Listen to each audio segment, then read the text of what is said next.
BPL 2026 Dhaka ক্যাপিটালসের squad কাকে কত টাকা দিয়ে কেনা হয়েছে এক নজরে দেখে নিন। সাব্বির রহমান 28 লক্ষ টাকা, তাসকিন আহমেদ 50 লক্ষ টাকা, শামীম হোসেন পাটোয়ারি 56 লক্ষ টাকা, মোহাম্মদ সাইফুদ্দিন 68 লক্ষ টাকা, সাইফ হাসান 35 লক্ষ টাকা, নাসির হোসেন 18 লক্ষ টাকা, মোহাম্মদ মিটুন 52 লক্ষ টাকা, তাইজুল ইসলাম 30 লক্ষ টাকা,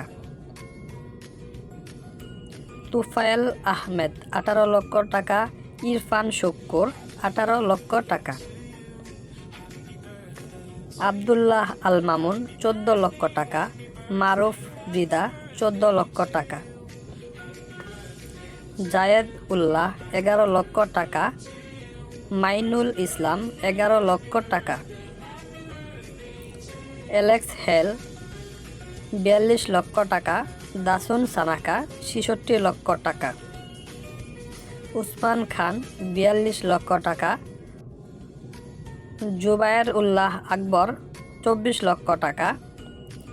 ঢাকা ক্যাপিটালসের ফুল স্কোয়াড এখানে দেখানো হলো। কাকে সব থেকে বেশি টাকা দিয়ে কিনা হয়েছে অবশ্যই কমেন্ট করে জানাবেন এবং চ্যানেলটি সাবস্ক্রাইব করে দিবেন।